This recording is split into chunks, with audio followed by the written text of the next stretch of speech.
vamos de inmediato con el doctor Lorenzo Meyer. Lorenzo, buenas tardes. Buenas tardes, Julio, buenas tardes.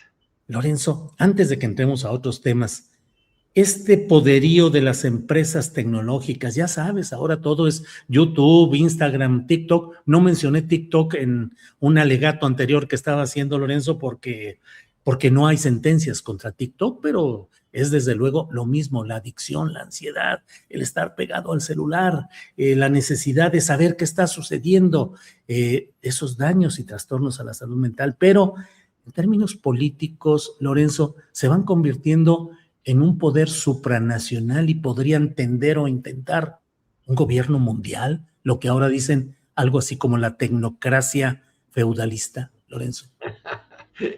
Buena pregunta. Realmente es un tema que requiere de especialistas. Yo no lo soy, pero sí uso con muchas limitaciones, pues esta nueva tecnología. A mí me sirve, pero no dejo de lado la idea de que puede ser muy dañina, pero no sé cómo se pueda realmente regular. Está omnipresente, en todos lados la encuentra uno. En mi caso personal, la veo con mi familia, con mis nietos, están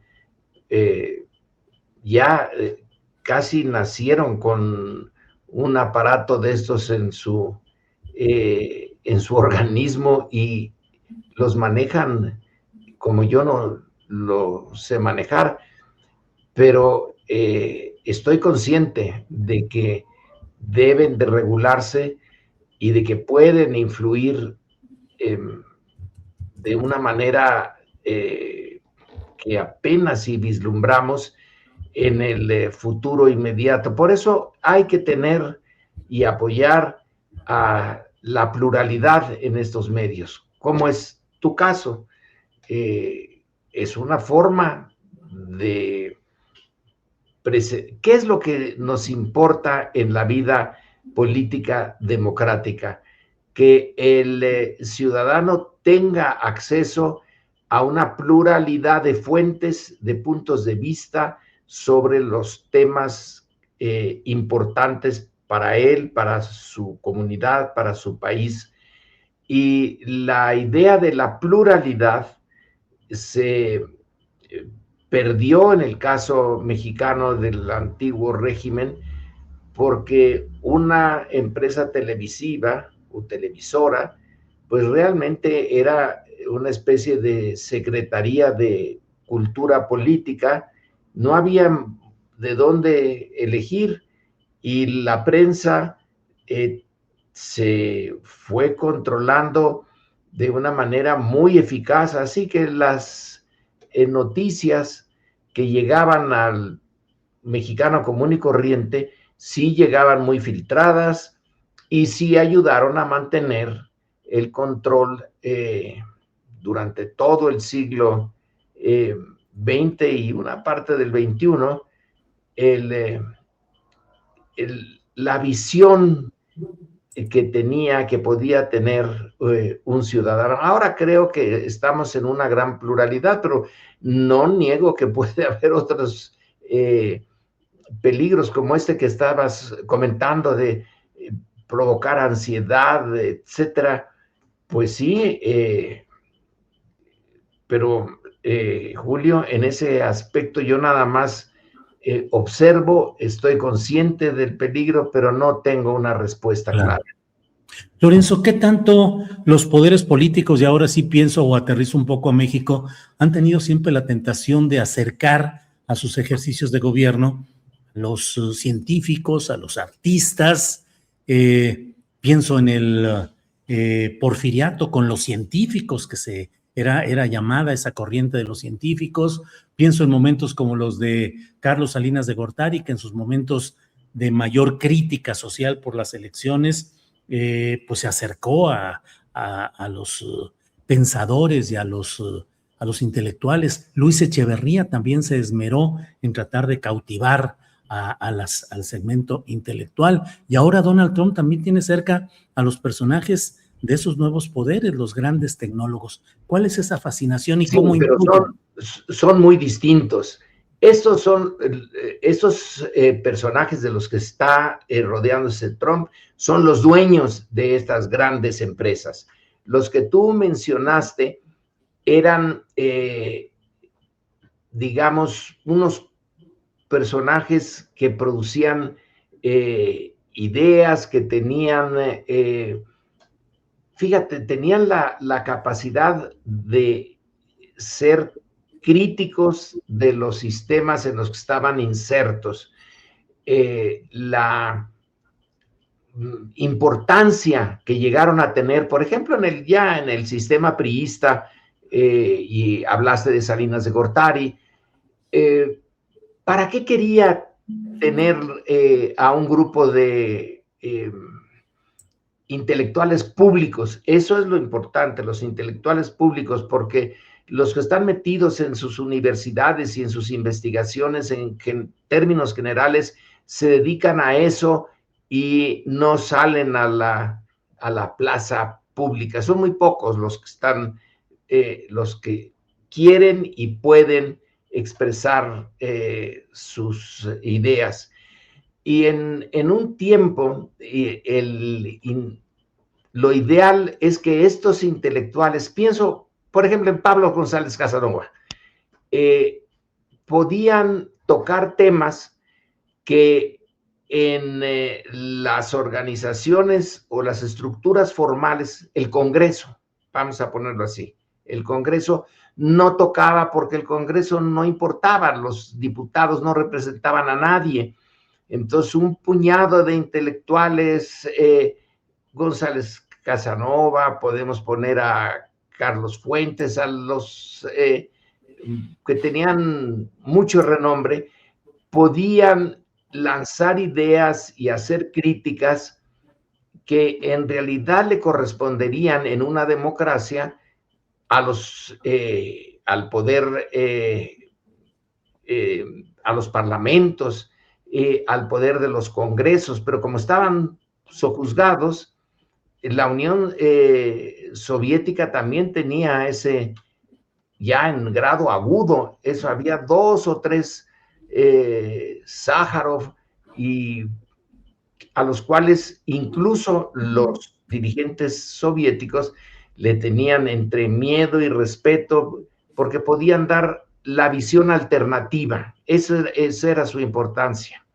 Entonces, al tenerlos también, se cooptaba la prensa, la radio, la televisión, y al grupo de intelectuales públicos que se dejaban, que se podía, y entonces tenían controlado la narrativa del régimen, la otra cara del poder y de la política casi no aparecía, pero creo que ahora el intelectual público tiene menos importancia porque ya hay muchas fuentes de información, y ya son muchos los que se lanzan a la palestra, porque ya no hay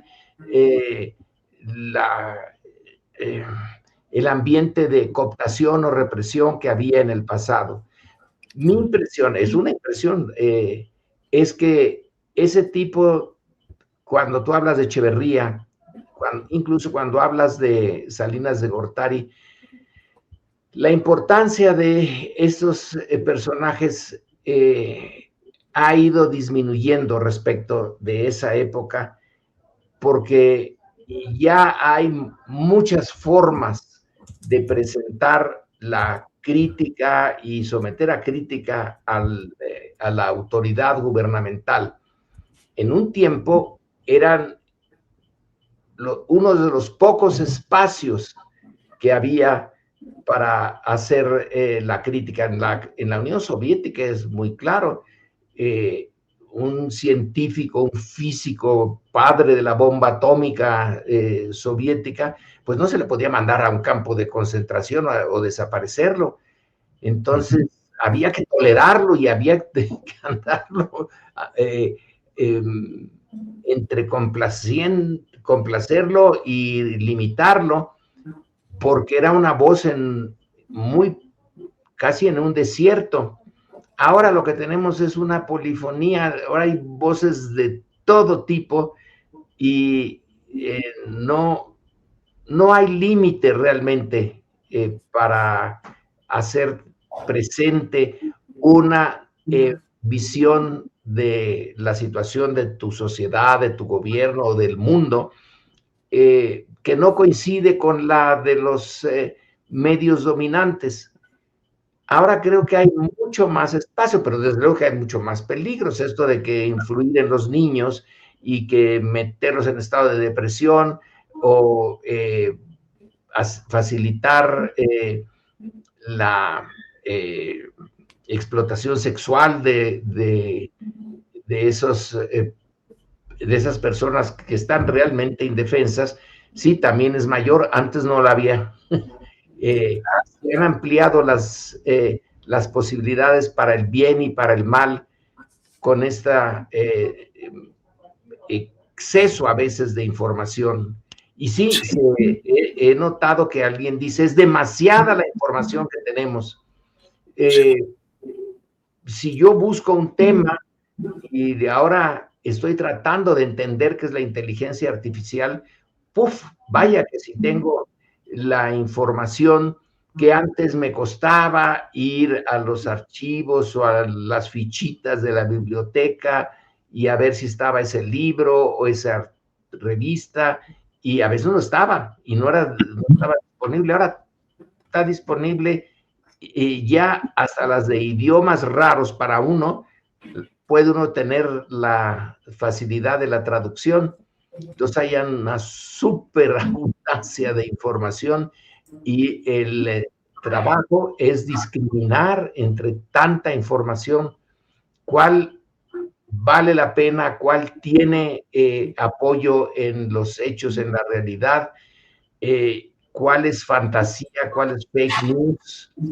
Es un mundo muy complejo de todas maneras el nuestro. Ahora como que hay un exceso de opiniones, de información, de posibilidades. Sí, sí. La vida cotidiana, un ciudadano normal no puede verlas todas. Claro. Sí, ahora, Lorenzo, vamos entrando, vamos acercándonos con estas reflexiones a algo que quería preguntarte en este día, que es, hoy se va a votar el Plan B en la noche en el Senado, con los detalles y los asegúnes para arriba o para abajo que le podamos poner al asunto. Pero te quiero preguntar, reformas políticas en México sustanciales y realmente transformadoras, ¿cuáles podría ser? Y preguntarte, ¿el presidencialismo mexicano debe ser acotado, podado, reducido? Mira, el presidencialismo mexicano depende de la época en que tú estés hablando. Si hablamos de 1950, 60, por ejemplo, cuando no se movía la hoja de un árbol político sin la voluntad del padre presidencial, vaya que si había presidencialismo. Ese es uno de los puntos extremos, y el movimiento del 68 y el drama y la tragedia del 68 nos lo ponen ese año y a esa persona y los medios que usó para reprimir la protesta como el punto máximo del presidencialismo mexicano, donde él decía, yo soy el responsable, asumo la responsabilidad. Pero ¿cuál Gustavo Díaz responsabilidad? Ordaz. No había quien se la pidiera. Entonces, es una frase sin contenido real, que parece la de un estadista, pero es la de un autoritario que sabe que nadie puede pedirle efectivamente la responsabilidad por lo que se hizo en octubre del 68. Ese presidencialismo ya desapareció y ahora creo que no es el problema principal. ya no es el problema principal. Y en ese sentido, sí, yo veo que hay un cambio. Cuando se duda del cambio de régimen, bueno, nada más vale la pena comparar con lo que era eso, los 60, los 50, donde realmente había un control presidencial vía un partido, vía el dominio de los otros dos poderes, del judicial y del legislativo, el control de la prensa, el control de todo lo políticamente importante. Ahora es la pluralidad sí domina ahora en México, que podría ser mayor, que podría ser de mejor calidad, de acuerdo, pero ya no es ese el problema principal. Ya no es el de, no sea que Sheinbaum vaya a llevarnos a la dictadura, como en algún punto puede decir, lo ha dicho y lo podrán seguir diciendo la oposición. Esas son fórmulas ya sin mucho sentido. La gran problemática mexicana es ahora diferente.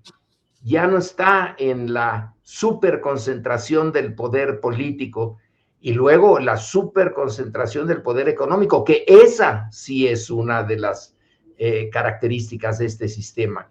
Se abrieron los cauces políticos, pero en la parte de la oligarquía sigue tan fuerte como antes. Ya no tendrá el control de la presidencia o la relación con la presidencia, vamos a ponerlo así, esa relación tan fluida y tan cercana entre poder económico y poder político, ya no existe, pero el poder económico no se ha diluido, no se ha hecho menos concentrado, sino que al contrario, tenemos una concentración en donde una sola familia tiene más de 100,000 millones de dólares, ¿no? La de Slim. Sí. No hay cambio en ese rubro. Eso es realmente lo que ahora debe de ser motivo de investigación, de acción política, etcétera. Yo ya no veo a la presidencia como un núcleo de poder de tal naturaleza que determine la evolución política y la evolución social y la evolución cultural y económica del país. En eso Sí. ya hay pluralidad. Lorenzo, por otra parte, nunca ha aprendido en México el modelo parlamentario como en No, otros países. ¿Por qué no, razón eso? no, yo creo que se encuentra la raíz histórica es la existencia de una nación nueva, un invento de nación nuevo que fue el siglo XVIII con los Estados Unidos. Se habla de la Revolución Americana y de la Revolución Francesa. Bueno, el término revolución se usa de dos maneras muy distintas ahí.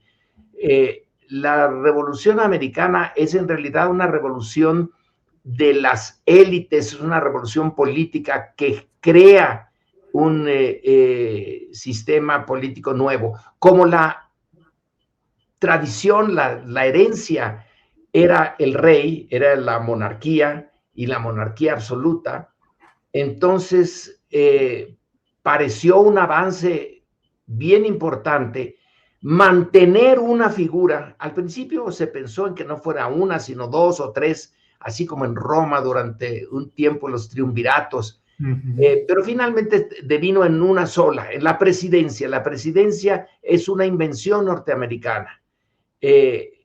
Y luego la pluralidad viene en el otro cuerpo que debía de ser tan importante como la presidencia, que es el Congreso, el poder legislativo. Y en América Latina se vio eso como un modelo, como un gran avance. Se tomó, fue un ejemplo para América Latina. ¿Pudo haber sido otro? Sí, si hubiera habido otro tipo de cambio en la esfera mundial de ese principio del siglo XIX, que es cuando se ponen los cimientos de las nuevas naciones latinoamericanas. Pero resulta que el modelo exitoso en ese momento era el norteamericano, y eso despertó la imaginación y de muchos en la élite política latinoamericana, y el deseo de seguir los pasos norteamericanos porque tuvieron éxito en desafiar a la gran potencia de ese momento que era Inglaterra. A contrapelo hicieron su nueva nación y tuvieron éxito económico.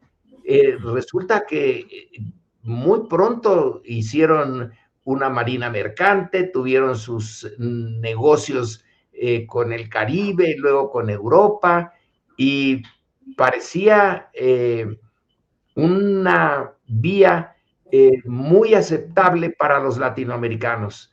En nuestra tradición, pues, el origen está en eso, en el deslumbrarse con el modelo norteamericano. Y ya luego, la monarquía brasileña, cuando el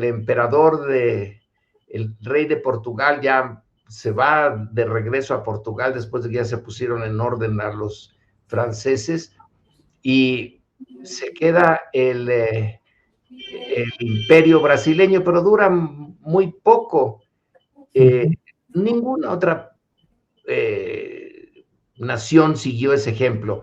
Ahora, la presidencia sí se desvirtuó, porque de ahí a los dictadores, ¡úfale! Tenemos una historia riquísima en materia de dictaduras y de concentración del poder. Si lo que se quería era no tener un rey, bueno, se tuvieron dictadores. Y en eso sí falló Latinoamérica. Monarquía sexenal, que decían. Era la definición de Cosío Villegas, es una monarquía sexenal, hereditaria por vía transversal. Y es buena definición. En la definición, ese es el papel en ese momento del intelectual público, como se convirtió Cosío Villegas, en lanzar, por ejemplo, ese tipo de definición era una crítica feroz contra el presidencialismo mexicano, en un momento en que muy pocos lo criticaban. Y ahora tenemos que lo critican todo el mundo, y que Diego Fernández de Ceballos, se me ocurre ahorita, puede insultar a la presidenta y no le pasa nada, porque ya estamos en otra dimensión. Ahora, tu pregunta es, bueno, ¿y por qué no vamos al parlamentarismo? El zapatismo proponía acabar con el presidencialismo y ensayar la vía de un sistema parlamentario. Pero el zapatismo no pudo ir más lejos que proponer, dibujar una posible constitución que llevara a México por otra parte. Se le derrotó en los campos de batalla y en la represión, y con Carranza se insistió en la centralización de muchas cosas, pero sobre todo después de la Constitución, en las reformas constitucionales posteriores, bueno, se le dio todo el poder a la presidencia. Sí, Lorenzo. Pues Lorenzo, muchas gracias como siempre. Tiempo nos falta, temas nos sobran, pero sobre todo ánimo y gusto de seguir platicando, ese continúa. Así es que gracias, Lorenzo, a reserva de lo que desees agregar, gracias por esta plática. No, pues tú eres un crítico del sistema. Yo echo un vistazo hacia atrás y digo, caracoles, sí que hemos cambiado. Claro que tiene un montón de problemas sí señor, tiene un problema sobre todo económicos, de seguridad, de eficiencia, pero sí superamos una etapa caracterizada por ese presidencialismo, y cuando se hizo corrupto en extremo, fue un momento muy desagradable para el proyecto nacional. Creo que ahora, sin ser complacientes, estamos en una situación mejor. Es mi opinión. No puedes no compartirla, pero podemos seguir hablando sobre eso. Claro, claro, claro, sabes el gran respeto que tengo a lo que tú planteas. Luego aquí en las redes me dicen, el doctor Meyer te enseñó y te dijo, ¿y por qué? Claro, pues para eso estamos aquí, para escuchar. No es un debate, no es un debate el que yo tenga con el doctor Lorenzo Meyer, sino la invitación y la oportunidad de escuchar lo que consideramos es su sabiduría, experiencia demostrada como profesor, como escritor, como conferencista, y bueno, estamos aquí para escuchar, pero sí, a ver si...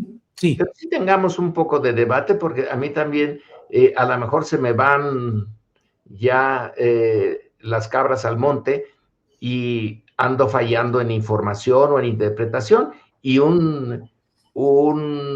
como decimos aquí en San Nicolás, un feedback. Muy bien, vamos a hacer un poquito más de interacción y de contrastar también puntos de vista y complementarlos. Lorenzo, pues gracias y nos vemos la próxima semana. No estaré yo conduciendo porque me voy a tomar unos días de vacaciones, pero va a estar Federico Bonazo conduciendo, así es que ya veremos la invitación para la semana que entra, Lorenzo. Muy bien. Gracias. Hasta la siguiente. Sí, señor. Hasta luego.